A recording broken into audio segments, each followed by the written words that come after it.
Brenda Berkman was the scariest person I ever met. She created something that still exists today. She was a woman who was responsible for bringing women into the New York City Fire Department. And she's still paying a price for that.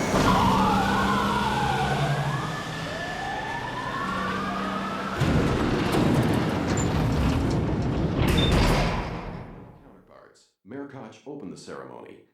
At City Hall, there was a protest. They're jeopardizing human lives of the people of the city of New York. Brenda essentially said, I am what the society stands for, not you. What can be less traditional for a woman to do than to be a fireman?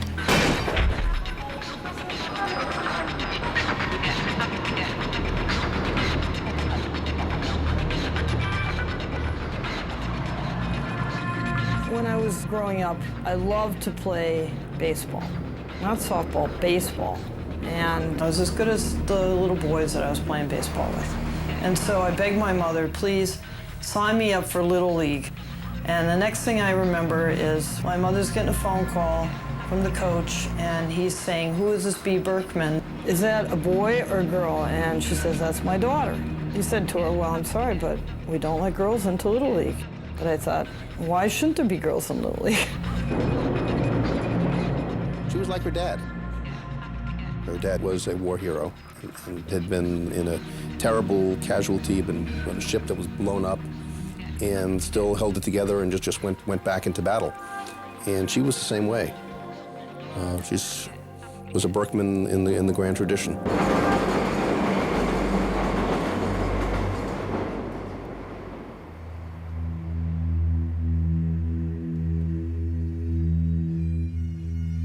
Let me take you back 20 years now.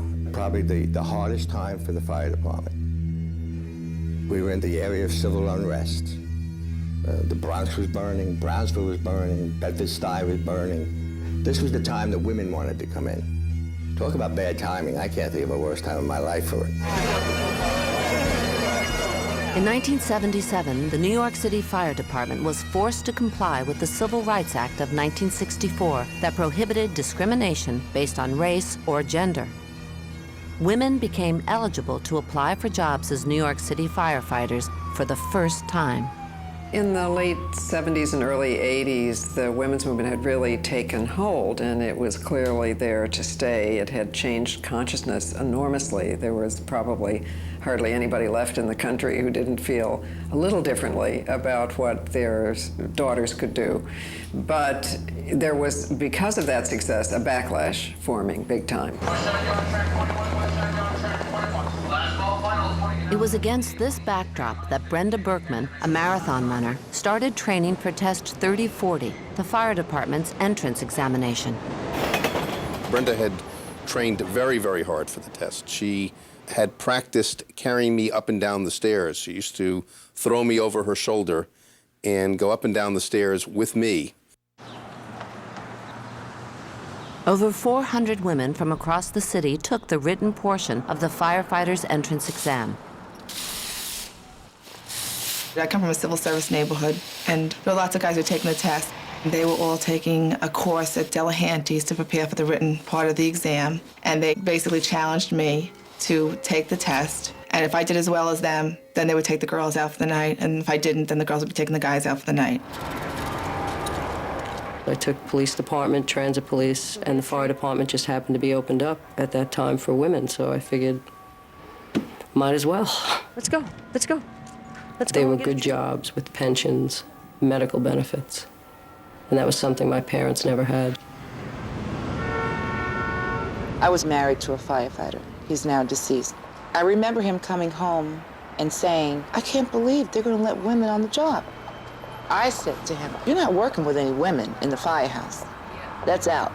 But after he left, I said, hey, wait a minute. Maybe I'll take the test. It's called the fireman's test. The physical abilities test given to these women was dramatically different than earlier exams. We went out to look at them at the training school where they were doing the test, And myself and this other guy, we both concluded that I don't think we could pass this test. And they offered us the opportunity to try it, and we both declined. The assistant personnel director in charge of the test was quoted as saying, "In my 20 years of experience, this was the most arduous test we've ever given for anything." All 90 women who qualified to take the physical abilities test from exam 3040 failed. New York City Fire Chief John Hart denies that the test was made more difficult in order to keep anyone from passing. The department hired a consulting firm who was skilled in designing examinations. The attempt was to avoid litigation by giving a test that was job-related and being able to prove that it was job-related. Was it job-related? Sure it was. Was it honest? I don't think so. And the only reason I'm saying that now, I don't have my job to worry about anymore. I don't think I would have said that 20 years ago. The job used to be called fireman.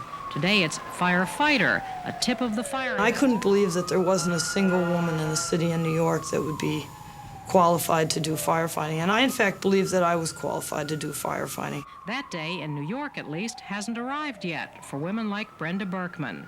I don't know that there will ever be enormous numbers of women who want to be New York City firefighters, but the point is that women have to be offered the opportunity to be for the jobs. It's a great job. It really is. In a few cities, advanced courses Brenda, a third-year law student at New York University, decided to sue the fire department and the city of New York for discrimination against women in the testing procedure. The first thing that went through my mind, as it did subsequently through many other people's minds, I know, is why would somebody who could be a lawyer opt instead to be a firefighter? When I called a union and asked them about it, the union said, "Oh yeah, she'll sign all those people up. She's doing it to make the money." She knew that by becoming the named plaintiff, she was making herself totally persona non grata, but she was ready to fight through it and ready to fight through it alone and represent the women who remained nameless and faceless as far as the public was concerned, but who were the beneficiaries of her efforts. Brenda was required to testify under oath that she would give up the practice of law in order to become a firefighter. For her, it was not a difficult choice to make.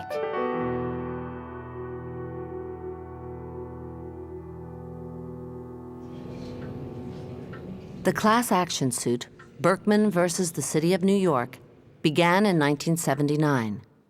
Judge Charles Sifton presided over the case.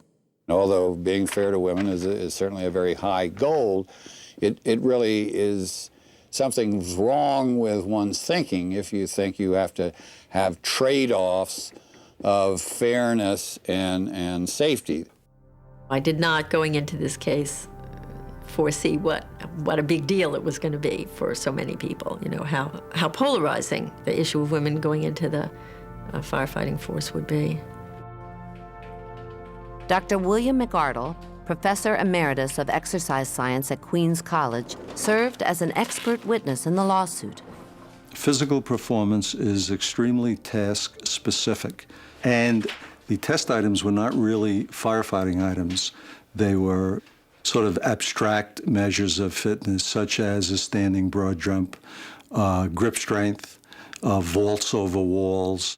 What an exercise physiologist would say is, that doesn't really work. What you really have to do is measure the fitness component in the manner in which the person performs it. The task specificity argument led directly to the question, what do firefighters actually do on the job?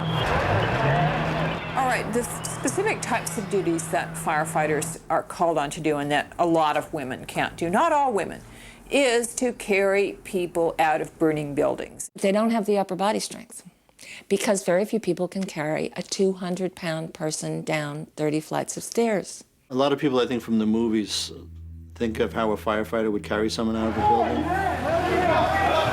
You see this movie Backdraft, and they're walking up and they're walking through the smoke and you could see everything, and it's not like that in a fire. You know, you're on your hands and knees working. So basically, if you find somebody somewhere, you're grabbing them and pulling them.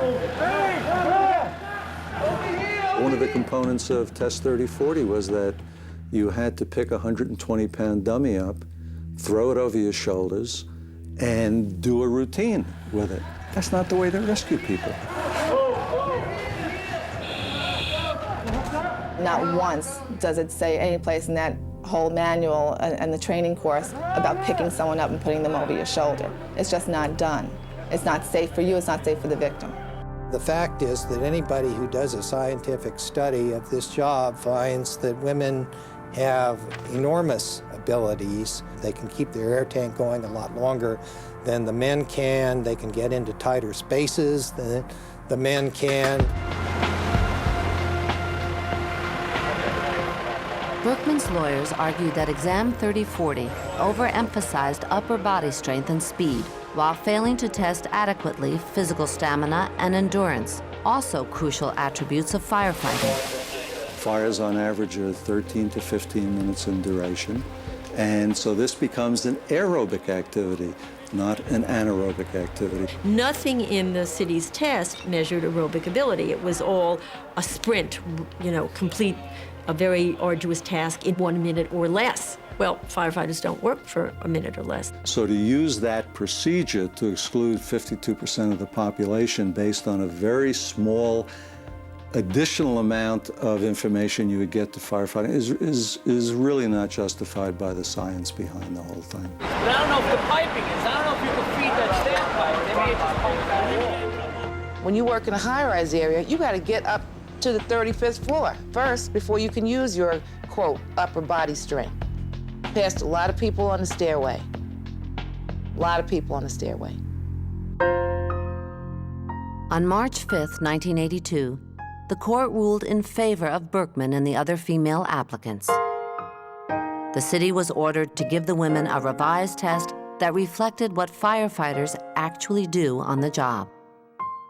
A new test was administered in July 1982.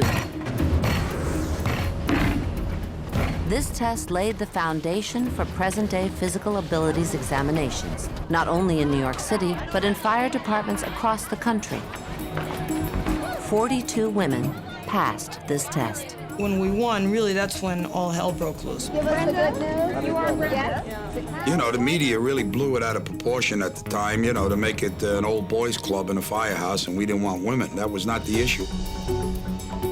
In the New York City Fire Department, by judge's order, females became firefighters after having failed the test, after having been given a soft exam. We actually had to carry hose, and we had to drag hose, and we had to simulate forcible entry, and we had to put up a portable ladder, and we had to do all this in boots that didn't fit, gloves that didn't fit, a helmet that didn't fit, and a fire coat that didn't fit. I think that the fire department freaked. And they decided, geez, this test is too easy. The New York Fire Department has a macho tradition that dates back to the days in the 1830s when these volunteer firemen would drag their apparatus to fires rather than have the horses do it. Meanwhile, in London and in Boston and in Baltimore and in Paris, they're using horses to bring apparatus to fires. New York firefighters, alone among major cities in the world, say, no, we still want to pump our engines. We don't need a steamer.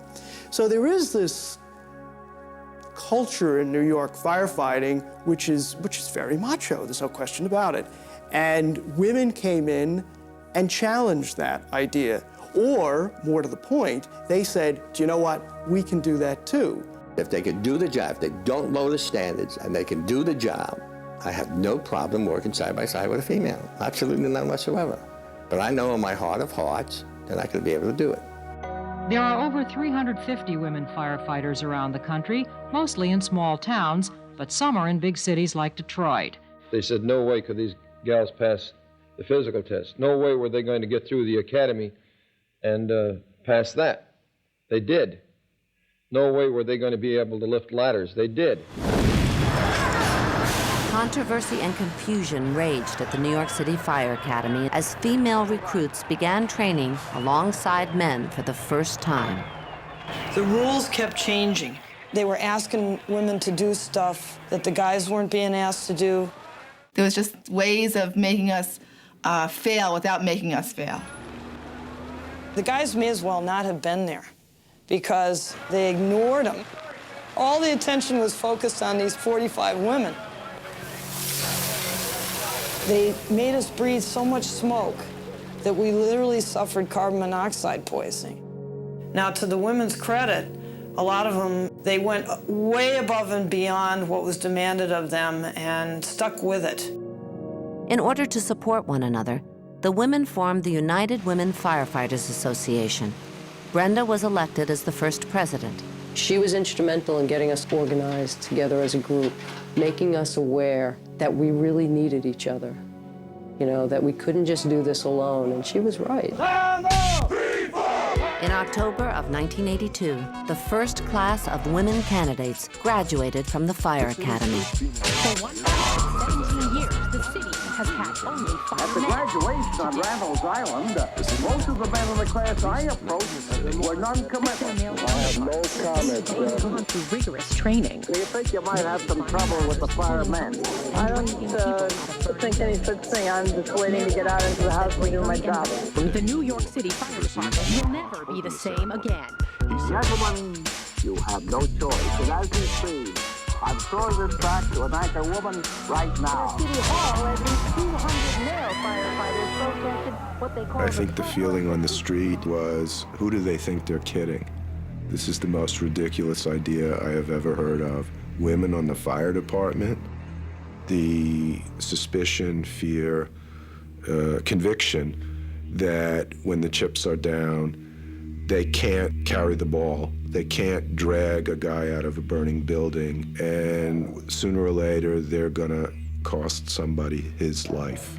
It'll lead to an area of greater multiple alarm fires, significant losses in property, and unfortunately, lives will be lost, additional injuries to both the public and to the firefighters. 12 Bank Street. First day I walked in the firehouse, the guy who answered the door told me he didn't think women should be on the job. Of an appeal of Judge Sifton's ruling, we feel it was a judicial error on his part. We were flat told, they're here, you will accept them, no ifs, ands, or buts about it, and we don't want to hear no static. If you were brought up being told these are the rules, and now a judge is saying, no, these are the rules, of course, you resent it. It's the last outpost of any job, so naturally, the guys want to keep it for men. A lot of the guys treat it like an invasion of their private club. A lot of the guys said, listen, let's just be cool, we'll bring them in, we'll do what we got to do. And in the hazing part, they mistook it as horror stories and not understanding that it was